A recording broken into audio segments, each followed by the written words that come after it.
حضرت نوح اللہ تعالیٰ کے عظیم پیغمبروں میں سے ایک تھے۔ انہیں دنیا کے ان لوگوں کی طرف بھیجا گیا جو بت پرستی میں ڈوب چکے تھے۔ لوگ اللہ کو بھول کر پتھروں اور لکڑی کے بنائے ہوئے بتوں کو پوجنے لگے تھے۔ حضرت نوح علیہ السلام نے اپنی قوم کو 950 سال تک صبر کے ساتھ اللہ کی طرف بلایا۔ قرآن میں آتا ہے کہ انہوں نے دن کو بھی دعوت دی، رات کو بھی، چھپ کر بھی سمجھایا اور کھل کر بھی۔ لیکن قوم کا حال یہ تھا کہ وہ اپنے کانوں میں انگلیاں ڈال لیتے، کپڑے سے اپنے چہرے چھپا لیتے اور تکبر سے حق کو ٹھکرا دیتے۔ انہوں نے کہا، تم بھی ہم جیسے انسان ہو، ہم تمہاری بات کیوں مانیں؟ مگر حضرت نوح علیہ السلام نے کبھی ہمت نہیں ہاری۔ جب قوم نے سرعام انکار کر دیا اور ظلم حد سے بڑھ گیا تو اللہ تعالیٰ نے حضرت نوح علیہ السلام کو حکم دیا کہ ایک بڑی کشتی یعنی جہاز بنائیں۔ سوچو، زمین پر کہیں سمندر نہیں تھا اور لوگ مذاق اڑاتے تھے کہ ارے نوح، تم ریگستان میں کشتی بنا رہے ہو۔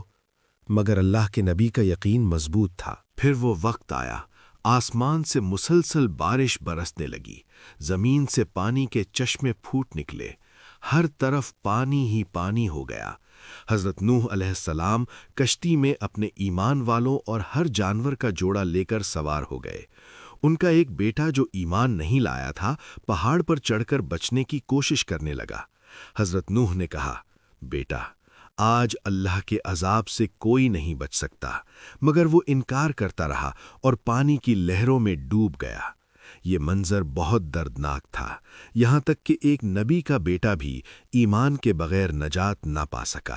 کئی دن تک طوفان چلتا رہا، پھر اللہ کا حکم آیا، اے زمین اپنا پانی نگل لے، اور اے آسمان رک جا۔